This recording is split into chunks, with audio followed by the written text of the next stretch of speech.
말씀입니다. 시편 105편 17절에서 19절까지 말씀입니다. 시편 105편 17절에서 19절 말씀 우리 한 목소리로 같이 읽겠습니다. 그가 한 사람을 앞서 보내셨으며 요셉이 종으로 팔렸도다. 그의 발은 착고를 차고 그의 몸은 쇠사슬에 매였으니 곧 여호와의 말씀이 응할 때까지라. 그의 말씀이 그를 단련하였도다. 아멘. 오늘 우리는 이 말씀을 가지고 말씀이 당신을 단련할 때라고 하는 이런 제목으로 하나님의 말씀을 같이 나누기를 원합니다. 우리의 삶에서 인생 자체가 어려움들과 힘든 것도 있지만 신앙생활하면서 겪는 어려움은 어떤 것이 있습니까? 많은 것들이 있겠지만은 이제 믿음의 삶을 살아가다가 느끼는 대표적인 어려움은 약속과 현실 사이에 있는 괴리입니다. 약속과 현실, 꿈과 지금 내가 처한 현재, 비전과 현재 모습, 이런 어떤 하나님의 약속은 분명한 것 같은데 내가 처한 현실은 너무나 구덩이와 같다. 꿈을 꾸었는데 현실은 바닥이다. 이라고 하는 것이 어떻게 된 것인가? 말씀을 받았는데, 말씀의 은혜를 받고 믿음을 가지려고 했는데 내 현실은 너무나 그와 다르다. 이렇게 느낄 때 우리의 마음 속에 질문이 생기는 것입니다. 하나님, 도대체 언제 하나님의 약속은 이루어집니까? 하나님이 살아계신다면 어떻게 이런 일들이 나에게 허락이 되는 겁니까? 이런 생각들을 하게 되고 약속과 현실 사이에 그 틈과 격차로 인해서 흔들리기도 하고 고민을 하는 것입니다. 오늘 그 고민에 대한 성경적인 시각으로 해답을 함께 나누기를 원합니다. 오늘 시편 105편은 전체가 너무나 훌륭한 시편이지만 이스라엘 역사 전체를 회고하고 있습니다. 아브라함부터 시작된 하나님의 언약이 어떻게 이스라엘의 역사 가운데 성취되어 가는지를 노래하는데, 그런데 갑자기 그 중간에 독특하고 신비로운 한 대목이 등장합니다. 그게 바로 오늘 우리가 읽었던 요셉의 이야기입니다. 여러분 어릴 때부터, 그리고 여러분 어느 정도 믿음 생활한 분들은 요셉의 스토리를 좋아할 겁니다. 요셉은 17살 소년이 30살의 총리가 되기까지 13년이라는 깊은 암흑기를 지나가야 됐습니다. 그래서 17살부터 30살까지 그가 그 모든 고난과 슬픔의 시간을 지나요 하나님 앞에 승리할 때까지의 그 모든 기록이 오늘 17절, 18절, 19절에 나타나 있습니다. 그가 한 사람을 앞서 보내셨으며 요셉이 종으로 팔렸도다. 그의 발은 착고를 차고 그의 몸은 쇠사슬에 매였으니 곧 여호와의 말씀이 응할 때까지라. 그의 말씀이 그를 단련하였도다. 특히 여러분 19절의 말씀을 주목해 보시기 바랍니다. 말씀이 응할 때까지니라. 그의 말씀이 그를 단련하였도다. 저는 제목을 이렇게도 지을까 생각했습니다. 말씀과 요셉의 인생, 그렇게 봐도 무방합니다.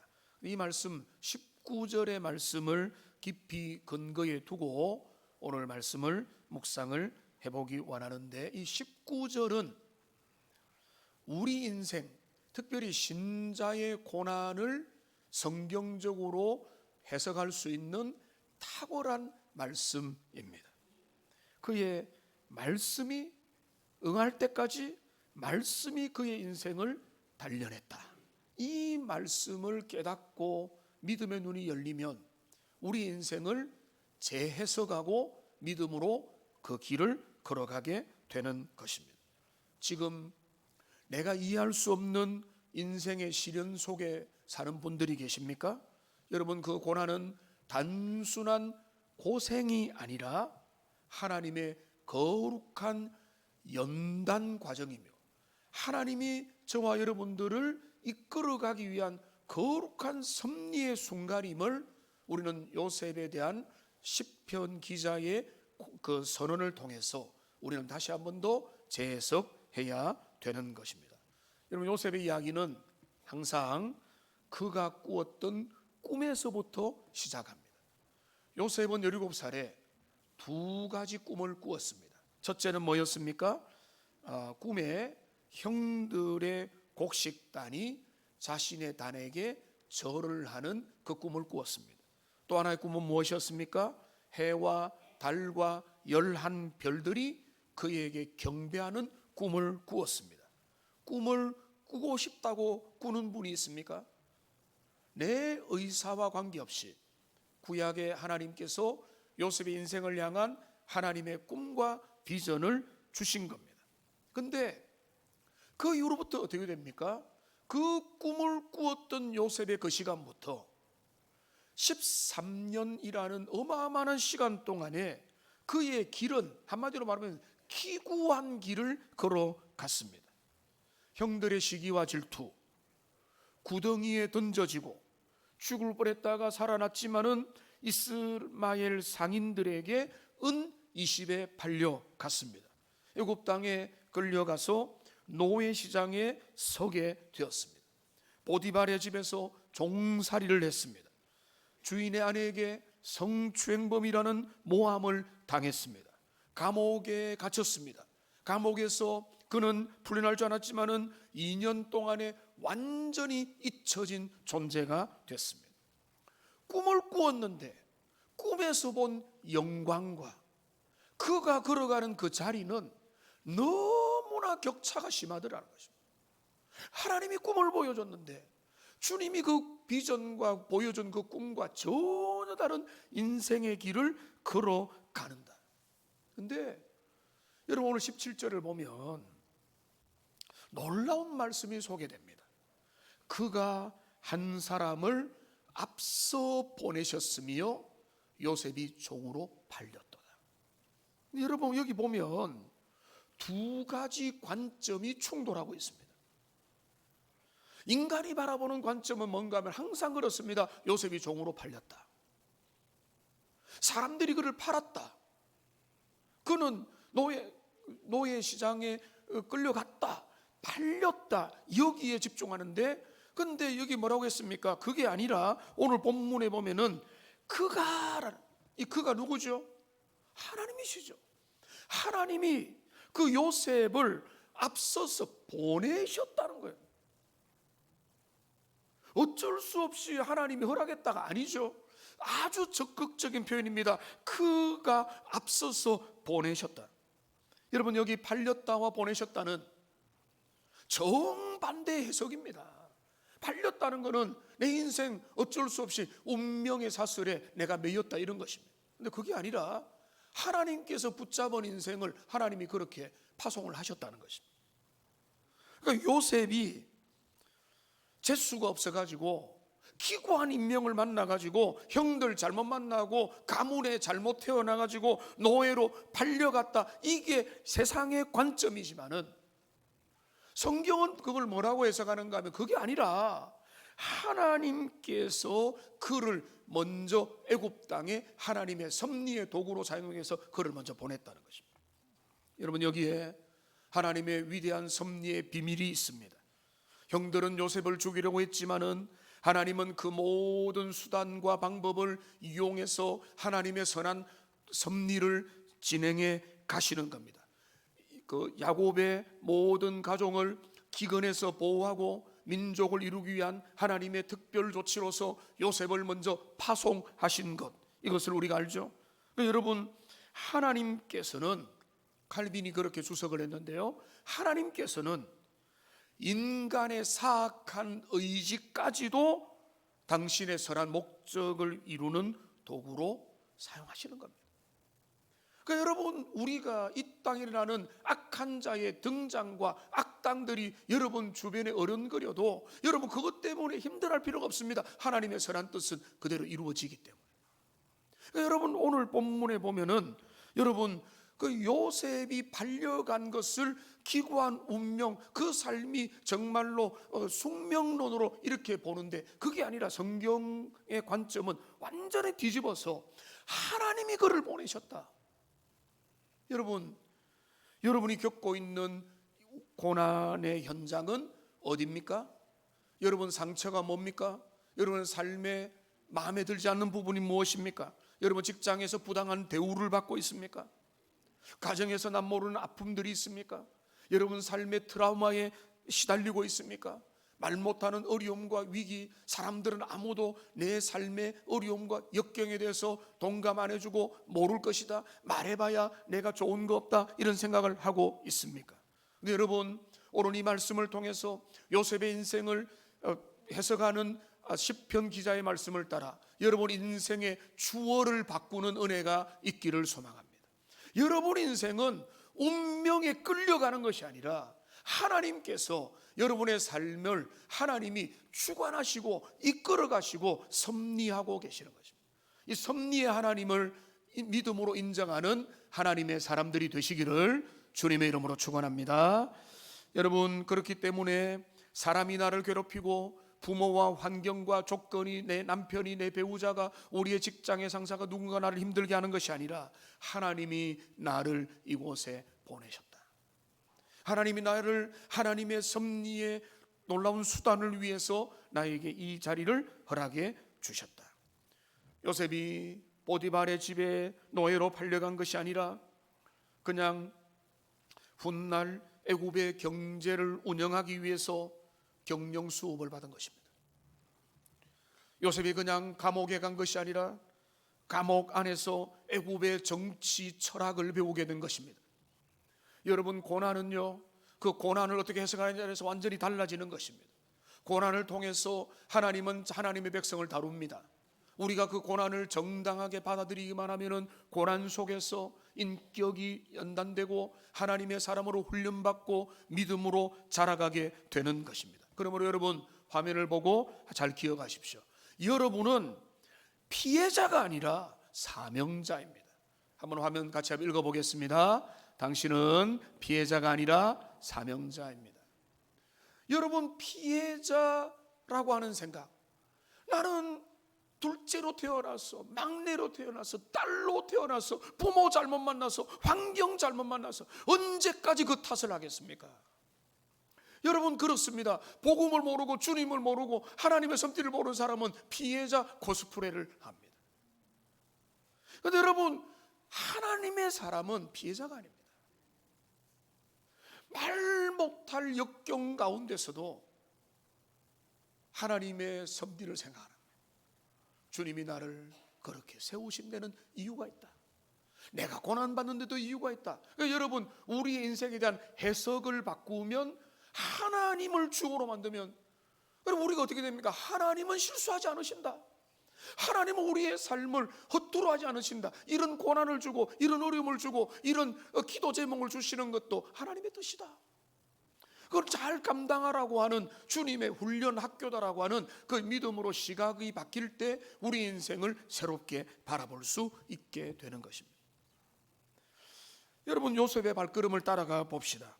보디발의 집에서 종으로 일하던 요셉은 성실함으로 인정을 받아서 그 집안의 가정 총무가 되었습니다. 가정의 일을 다 맡게 되었습니다. 그런데 주인의 아내가 그를 유혹합니다. 요셉은 단호하게 거절했습니다. 내가 어찌 큰 악을 행하여 하나님께 죄를 지으리까? 얼마나 멋지고 얼마나 윤리적이고 얼마나 고상하고 얼마나 정당합니까? 근데 그 거룩한 결단의 대가가 뭐죠? 너무나 가혹합니다. 모함을 당해 감옥에 갇힌 것입니다. 여러분, 18절 화면에 보면 이렇게 되어 있습니다. 거기에 그의 발은 착고를 차고 그의 몸은 쇠사슬에 매였다. 착고라는 것은 이게 철로 된 것으로 도망 못 가게 하는 것이고 그의 몸이 쇠사슬에 매였다 이렇게 되는 것입니다. 그런데 여기 보면 몸이라고 하는 이 히브리어 단어는 네페시라고 하는 것입니다. 네페시라는 것은 몸만을 의미하지 않습니다. 영혼, 생명, 인격을 통칭하는 용어가 그 몸이라는 그의 몸. 그래서 킹 제임스 버전과 어거스틴과 물론 다수는 아니지만 몇몇 성경은요 이 구절을 어떻게 번역을 하는가 하면 쇠가 그의 영혼 안으로 들어왔다 이렇게 해석을 합니다. 그러니까 여러분 이해가 안 되죠. 철이 쇠가 그의 영혼 속에 침투해 들어왔다. 그대로 그렇게 번역을 하는 것입니다. 그러니까 이거를 어거스틴 같은 경우에는 뭐라고 해석을 하는가 하면 요셉의 영혼이 감옥의 차가운 시련을 통과하면서 쇠처럼 단단해졌다 이렇게 보는 것입니다. 그러니까 이거는 틀린 말이 아닙니다. 쇠가 어떻게 우리의 마음에 들어옵니까? 철분을 많이 먹는 의미가 아닐 건데 이거를 상징적으로 영적으로 해석을 해서 그 찬 쇠고란과 착고와 그 몸에 있는 철이 그 철의 갇힘으로 말미암아 철창의 갇힘으로 말미암아 그의 영혼이 철들게 됐다. 그 쇠가 그의 영혼에 들어와서 영혼이 견고하고 단단하게 되어지게 되었다는 것입니다. 여러분 요셉은 원래 어떤 사람입니까? 색동옷을 입고 아버지 앞에서 신나라 하던 그런 소년이었습니다. 아버지의 사랑을 독차지했습니다. 형들이 입지 못했던 옷을 입었습니다. 그게 그의 잘못은 아니지만 그는 그때 자부심으로 자랑도 하고 그는 조금은 철없고 그의 있는 속마음 말해야 될 말 안 해야 될 말도 가리지 못하고 자신의 있는 것들 솔직히 말하는 철부지 소년이었습니다. 형편없는 소년이었다 이 정도는 아니지만은 철없는 소년 17살이었습니다. 눈치가 없는 아이였습니다.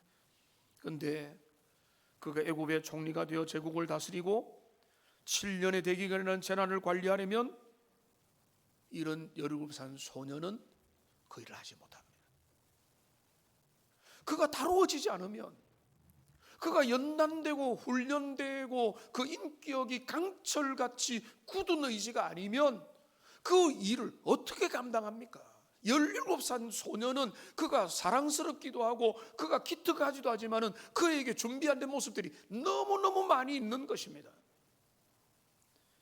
하나님은 요셉의 채색 옷을 벗기시고 죄수복을 입히셨습니다. 그리고 그의 영혼 속에 철을 집어 넣으셨습니다. 감옥에서 춥고 배고프고 억울한 그 신음하는 그 잊혀진 시간들, 아무도 찾아오지 않는 그 외로운 밤들, 무죄한데도 풀려나지 못하는 억울한 절망의 나날들을 감옥에서 보냈습니다. 그런데요, 이 시간들이 그의 영혼을 강철처럼 세워갔던 것입니다. 여러분 이런 이야기 많이 들으셨죠? 가장 비싸고 명품인 바이올린, 이 바이올린으로 불리우는 스트라디바리우스라고 하는 이 바이올린 여러분 들어보셨죠? 근데 이 악기가 그렇게 아름다운 소리를 내는 비결은 어디에 있는가 하면 그 나무의 재질에 있다는 것입니다. 이 나무의 제작자는 알프스 산맥의 수목 한계선까지 올라갑니다. 그러니까 나무가 자랄 수 있는 가장 춥고 척박한 곳에서 자란 그 전나무를 그 명품 악기의 재료로 사용을 하는 것입니다.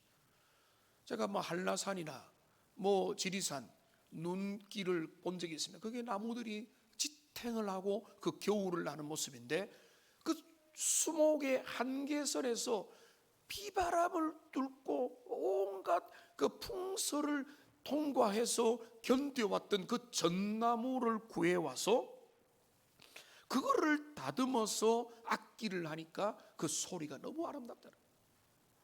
그러니까 여러분, 그러니까 여기 편안한 온실에서 자란 나무는 명품 악기가 될 수가 없는 것입니다. 수목 한개선, 인생의 고난, 억울함과 내가 예상치 못했던 그 삶의 자리에서 견디어보고 거기에서 말씀으로 단련받는 그 수목 한계선을 넘어설 때, 딱 화면을 띄워주셔야 되는데, 그 고난의 수목 한계선에서 하나님의 명품들은 빚어져 가는 것이고, 그거를 생각한다면 여러분, 인생의 고난은 결코 실수가 아니고 운명의 장난이 아니라 하나님의 훈련 학교가 되는 것입니다. 여러분, 이런 시각을 가질 때 우리는 우리 인생에 대한 시각을 다르게 볼 수가 있는 것입니다. 하나님께서 요셉을 명품으로 아름다운 소리를 내게 하기 위해서 그 인생을 그렇게 다루어 가신 거예요. 여러분, 인생이 힘들고 예상치 못했던 어려움과 고난과 억울함과 또 여러 가지 빙빙 도는 길들을 걸어가고 있다고 생각할 때, 여러분, 그것이 하나님의 실수가 아니라 하나님이 나를 다루시기 위해서, 특별히 내가 믿음을 가지고 하나님을 잘 믿으려고 하는데도 내 삶이 어글린다면, 여러분, 거기에 대한 시각을 바꾸고 주님이 나를 다루시기 원한다, 하나님께서 내 인생을 명품으로 빚어 가시는 과정이다 라고 여기면서 그것을 적극적으로 수용하는 하나님의 사람들이 되시기를 주님의 이름으로 축원합니다. 여러분, 주님이 빚어 가시는 것입니다. 저는 이 표현이 충격적입니다. 우리 영혼에 철을 심고 계시는 겁니다. 여러분, 우리가 철들어야 되잖아요. 세상에 대해서 철드는 것도 필요하지만 우리의 영혼이 하나님 앞에서 고난과 역경과 인생의 한계 속에서 그 철이 우리의 몸에, 우리의 여기 본문에 있는 대로 그의 몸은 쇠사슬에 매였다. 이게 그냥 겉으로만 쇠사슬에 매인 게 아니라 그 영혼 속에 하나님이 주는 강철 같은 은혜가 그에게 단련하는 게 되는 것입니다. 자녀들을 군대 갔다 와야 된다. 사람들은 고난을 알아야 된다. 인생은 역경을 통과해봐야 진짜 인격으로 거듭난다. 이런 이야기 많이 하잖아요. 같은 것입니다. 하나님은 신자도요, 너 구원받았으니까 이제 해방이야, 천국 갈 때까지 그냥 태평하게 있어라, 그게 아닙니다. 하나님 우리를 주님의 사람으로 길러가기 위해서 다루시고 보내시고 흔드시고 준비하는 것입니다. 고난의 구덩이가 크면 클수록 하나님이 여러분을 더 크게 쓰시고자 하는 하나님의 계획이기 때문에 두려워하지 말고 그것을 바라보면 좋겠습니다. 그런데 오늘 제일 주목하고 싶은 말씀은 19절입니다. 오늘 19절에 보면 이렇게 되어 있습니다. 곧 여호와의 말씀이 응할 때까지라 그의 말씀이 그를 단련하였도다. 여러분, 이 말씀, 은혜로운 말씀으로만 받아들이면 안 됩니다. 이 말씀을 가만히 보면 말씀이라는 단어가 2번 나오는데 신기하게 두 단어가 다릅니다. 앞에 있는 단어는 다바르라고 하는 여호와의 말씀이라고 하는 것이고, 뒤에 있는 그의 말씀이라고 하는 이 말씀은 뭔가 하면 이무라, 이무라라고 하는 이런 단어입니다. 똑같은 말씀으로 번역이 됐는데 앞에 있는 말씀과 뒤에 있는 말씀은 단어가 완전히 다르다, 이런 의미가 되겠습니다. 자, 앞에 있는 이 다바르라고 하는 말씀은 뭔가 하면 쉽게 말하면 요셉이 꾸었던 꿈, 하나님이 보여주셨던 것, 그 예언적 비전과 하나님의 사건을 의미합니다. 모든 별들이 절을 하고 해와 달과 11별들이 절을 하는 그 하나님의 말씀, 이게 다바르입니다. 꿈과 비전입니다. 그런데 여기 뭔가 하면 여기 임나라고 하는 이무라라고 하는 이 임나는 하나님의 약속, 하나님의 말씀을 의미합니다. 이게 지금 이거를 잘 이해해야 되는데, 이제 이 화면을 좀 보면은 이렇게 되는 겁니다. 이 19절은 어떻게 되는가 하면 요셉의 꾸었던 꿈, 그 다바르가 실제 사건으로 성취될 때까지 하나님의 약속의 말씀 임나가 그를 계속해서 용광로처럼 그의 인생을 시험하고 단련하고 그를 재련해 갔다, 이런 의미가 되는 거예요. 하나님의 약속의 꿈과 비전이 그의 삶에 주어졌지만 말씀으로 그의 인생들을 연단시켜 나가는 과정들이 진행되어 갈 때 다바르라고 하는 주의 말씀이 이루어지는 것입니다. 여기 오늘 19절의 이 구절이 우리에게 더 열리는 묵상이 되기를 원합니다. 하나님의 말씀이 우리에게 주어졌다 할지라도 그 말씀의 예언과 비전이 이루어질 때까지는 임나라고 하는 주님의 말씀이 끊임없이 우리를 연단시키고 훈련시킨다는 것입니다. 여러분, 요셉의 삶에서 가장 힘들었던 것은 뭐겠습니까? 감옥살이 힘들었겠지, 오해받는 거 힘들었겠지, 내가 착하게 살면은 내 인생은 착하게 살면 된다고 했는데 착하게 살았고, 내가 불법적인 유혹에도 거절했는데 감옥에 가는 억울하니까 목숨 끊는다. 감옥의 차가운 바닥이 제일 힘들었겠습니까? 고된 노예로서의 노동이 힘들었겠습니까? 형들로부터 버림받은, 가족으로부터 버림받은 그 배신감이 힘들었겠습니까? 여러분, 요셉을 힘들게 했던 것은 영적인 괴리감이 아니었을까요? 하나님은 분명히 꿈을 주셨는데 내 인생은 너무나 다르게 펼쳐지가는, 17살에 주셨던 꿈은 뭐고 지금 내가 걷는 길은 뭐냐, 이런 생각이 드는 것입니다. 꿈과 현실이 너무 다를 때 내가 형들에게 팔리고 성범죄라는 누명을 쓰고 감옥에 들어갈 때 그 하나님의 그 다바르라고 하는 주님의 말씀은 너무나 멀어지는 것 같아요. 그 말씀과 관계없는 삶을, 이 주님의 말씀은 어디에 있습니까? 여러분, 우리는 그런 꿈과 현실 사이에, 이상과 현실 사이를 살아갑니다. 하나님은 너는 존귀한 자라고 말하는데 세상은 말합니다. 너는 쓰레기야. 너는 존재 가치가 별로 없어. 하나님은 너는 하나님의 자녀라고 말하는데 너는 세상에서 너는 실패자야. 주님이 원하는 그 모습과 우리가 이 땅에 있는 모습의 차이가 너무 많이 나게 된다는 것입니다. 요셉은 감옥의 차가운 어두운 그 공간에서 하나님에게 물었을 것입니다. 하나님, 제게 보여준 그 꿈은 무엇입니까? 정말 주님이 주신 거 맞습니까? 제 착각입니까? 그냥 개꿈입니까? 17살에 본 그 꿈과 환상이 27살이 된 지금도 거기서 너무 관계없지 않습니까? 라고 묻지 않았겠습니까? 바로 그때 하나님의 말씀이 그에게 임했습니다. 요셉아, 눈에 보이는 현실이 너무나 시궁창 같을지라도 너는 내가 너에게 준 약속을 믿을 수 있겠느냐? 상황이 네가 원하는 대로 돌아가지 않는다 할지라도 너는 나를 신뢰하느냐?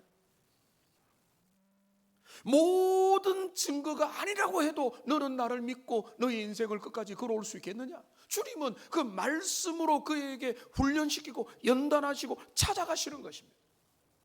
그러니까 이상과 너무나 다른 현실 속에서 허덕이는 요셉의 삶 가운데 말씀이 그를 연단하고 채찍질하고 도전하고 그의 영혼을 계속해서 깨워갔다는 것입니다. 보이지 않는 나의 성품을 신뢰하며 끝까지 걸어갈 수 있겠느냐? 이게 바로 뭡니까? 말씀이 그를 연단했다.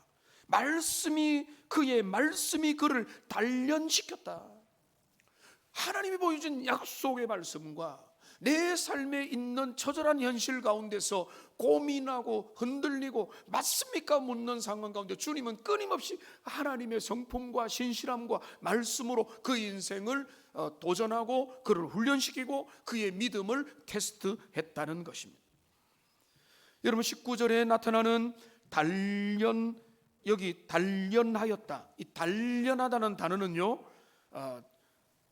차라프라고 하는 히브리어인데, 이거는 뭔가 하면 대장장이가 금이나 은을 용광로에 넣어서 불순물을 태워버리는 재련의 과정을 의미합니다. 욥기 23장 10절에 보면 욥이 고백합니다. 그러나 내가 가는 길을 그가 아시나니 그가 나를 단련하신 후에는 내가 순금같이 나오리라. 여기 단련하신다라는 것과 똑같은 말입니다. 여기 10편 66편 10절은 말합니다. 하나님이여 주께서 우리를 시험하시되 우리를 단련하시기를 은을 단련함같이 하셨도다. 같은 의미입니다. 하나님은 말씀으로 그의 인격을, 그의 내면을, 그의 의도와 그의 성품과 그의 삶을 단련해 가신 것입니다. 여러분, 하나님은 요셉에게 무엇을 단련했습니까? 하나님께서 요셉의 그 감옥이라는 용광로 가운데서 그를 불태웠던 것은 무엇입니까? 첫째는요, 그의 교만의 불순물을 불태웠습니다. 채색 옷을 입고 형들 앞에서 꿈 이야기를 들었던 그 순진 천진난만함과 교만함, 나는 특별한 사람이야, 너희와는 달라라는 그 우월감, 그것을 우리 주님은 다루어 주셨습니다.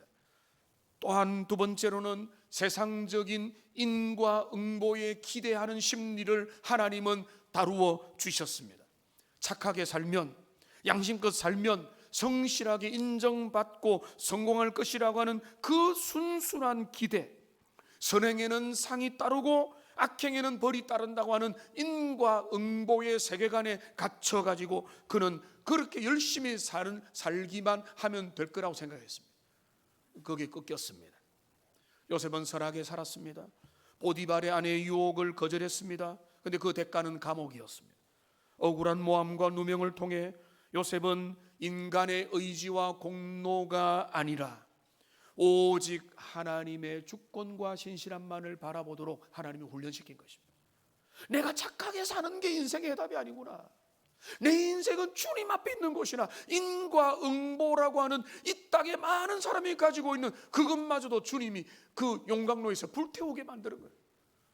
내 삶은 주님의 것입니다라고 고백하게 만들었습니다. 마지막으로 그를 하나님이 재련한 것은 사람을 의지하는 마음이었습니다. 창세기 40장에 보면은 요셉은 감옥에서 바로의 술 맡은 관원장의 그 모든 복직을 미리 예언을 하고, 그리고 고마워하니까 뭐라고 합니까? 당신이 풀려날 때 나를 잊지 말아주세요. 그런데 기록은 뭡니까? 그 풀려나자마자 까마득하게 잊어버리는 거예요. 여러분, 요셉의 말을 생각해 보세요. 아무리 믿음이 좋아도 나를 잊지 말아주세요. 로비한 거잖아요. 인간을 의지한 거잖아요. 술 맡은 관원장의 능력을 의지하니까 나를 잊지 말아주세요. 철저하게 인연을 잊어버리게 된 것입니다. 술 맡은 관원장이 요셉을 기억하지 못하고 그를 잊었더라. 그를 안중에도 없었던 거예요. 자신의 길을 걸어가니까 안중에도 없었던 것입니다. 하루가 지났습니다. 소식이 없습니다. 일주일이 지났습니다. 소식이 없습니다. 한 달이 지나갔습니다. 아무 소식이 없습니다. 1년이 지나갔습니다. 침묵입니다. 마침내 2년이라는 시간이 지나갔습니다. 여러분, 2년의 시간 동안에 요셉은 뭘 배웠습니까? 내가 사람을 의지했구나. 눈에 보이는 권력에 여전히 내 마음이 있구나. 나를 도와줄 누군가를 찾으려고 하는 인간적으로 피할 수 없는 그 본능에 내 마음이 있었구나. 그것마저도 내려놓게 되는. 그러니까 요셉이 뭘 내렸습니까? 다시 정리해 보면은 요셉은 교만의 불순물을 내려놓고 세상의 인과응보에 기대하는 마음을 내려놓고 그는 주님 앞에서 사람을 의지하는 불순물을 불태워진 것입니다. 그러니까 여러분, 이 과정이 필요했겠습니까? 필요한 것입니다. 하나님께서 인생의 그 13년이라는 그 암흑의 시간들을 통해서 하나님은 요셉의 인격을 다듬으시고 그를 재련하시고 모든 불순물을 제거해서 애굽의 총리로 설 수 있도록 준비시킨 것입니다. 여러분, 근데 이게 언제까지라고요? 그 타이밍 언제입니까? 요셉이 정했습니까? 그게 아니에요. 오늘 본문에 위대한 말씀이 있습니다. 오늘 19절을 보시면은 여호와의 말씀이 응할 때까지라. 때, 여기다가 표시하실 분은 표시하십시오. 응할 때. S라고 하는 말씀이 응할 때까지라. 이게 S거든. S. 그 하나님의 그때까지, 그때까지. 말씀이 뭐라고요? 주님의 비전이잖아요. 17살에 주신 꿈이잖아요. 그 꿈이 진짜가 될 바로 그때까지 임나라고 하는 주님의 말씀이 그의 인생들을 계속해서 훈련시키고 이끌어가고 기도하게 만들고 불순물을 제거하고 그의 삶을 정화시켰던 것입니다. 그러니까 여기서 중요한 건 뭔가 하면 주님의 말씀이 임하면 그 말씀은 반드시 이루어지는데 그때는 그때까지의 기다림은 버려짐의 시간이 아닌 것입니다. 이 표를 하나 보시면은요, 카이로스의 시간에 대한 이야기입니다. 말씀이 할 때 17살 때 주님이 주신 그 꿈, 그 비전, 그 말씀이 30살의 애굽의 총리가 되는 그 시간까지 13년의 시간 동안에 말씀으로 임나라고 하는 주님의 말씀으로 그의 삶을 훈련시켜 갔던 것입니다. 여러분, 요셉은 언제 감옥에서 나가고 싶었을 것입니까? 2년 전에 나가고 싶었을 겁니다. 아니면 어쩌면 13년, 10년 전에, 그 십몇 년 전에 그 형들의 그 구덩이에서 탈출하고 싶었을 것입니다. 그런데 그때 나갔으면 어떻게 됐을까요? 그때 나갔다면 형들에 대한 분노도 그대로 있었을 것이고 세상에 대한 서운함도 있었을 것이고 상처에 대한 분노가 가득했을 것이고 사람을 의지하고 술 맡은 관원장의 바로 오른팔이 되어가지고 그 사람 하는 대로 하는 그런 권력의 추구자가 되었을지 누가 아는 것입니까? 그 상태로 총리가 된다 한들 그는 복수의 화신이 되어가지고 그 인생을 괴롭히고 주변을 힘들게 했을 것입니다. 그런데 하나님은 기다렸습니다. 바로왕이 꿈을 꾸는 때를, 애굽의 기근이 닥치는 때를, 요셉의 준비가 완성되는 때를, 그 모든 섭리의 때가 되었던 바로 그 순간에 하나님은 17살에 주셨던 주님의 말씀을 이루도록 하신 것입니다. 창세기 41장을 가보시면 어느 날 바로왕이 꿈을 꿉니다. 그 꿈을 해석할 사람이 애굽에 아무도 없습니다. 그때 술 맡은 관원장이 요셉을 그때 드디어 2년 만에 떠올립니다. 요셉이 급히 불려 나왔습니다. 13년 만에 불려 나온 것입니다. 바로 앞에 선 요셉은 이제는 더 이상 17살 철없는 소년이 아닙니다. 30살의 성숙한 인격의 사람으로 서 있습니다. 교만이 제거된 사람, 사람을 의지하지 않는 사람, 하나님만 의지하면서 그 시대를 바라보는 믿음의 사람으로 바로 앞에 서 있습니다. 바로가 묻습니다. 네가 꿈을 듣고 능히 푸느냐? 요셉은 대답합니다. 이는 내 능력이 아니라 하나님이 바로에게 편안한 대답을 주실 겁니다. 하나님이 그 인생의 주권자임을 믿음으로 고백했던 것입니다. 사랑하는 성도 여러분, 이제 우리가 우리의 이야기로 다시 돌아오겠습니다. 여러분, 이런 말을 누가 했습니다. 사람이 준비되기 전에 성공하는 것만큼 큰 비극은 없다. 여러분, 자녀들 빨리 성공하는 거 꿈꾸라고 하지 마십시오. 여러분이 그냥 일확천금 얻는 거, 그거 여러분 망하는 길입니다. 만일 요셉이 형들에게 발리지 않고 보디발의 안에 유혹에 넘어갔거나 감옥에서 연단 없이 총리의 자리에 올라갔다면 그가 그 국정을 잘 운영했겠습니까?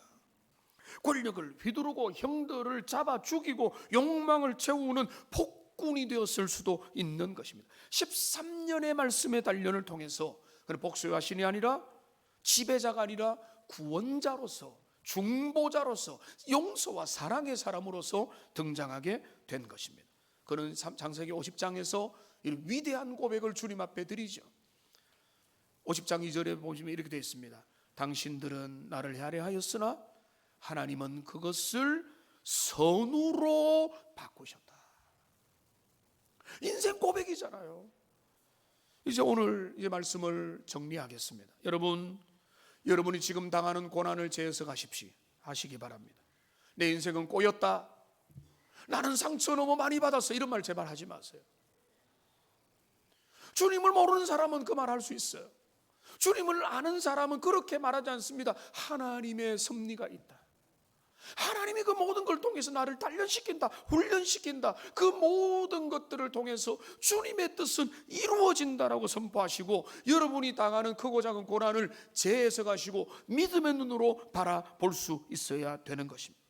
그리고 여러분 특별히 말씀으로 여러분의 삶에 연단을 받기 원합니다.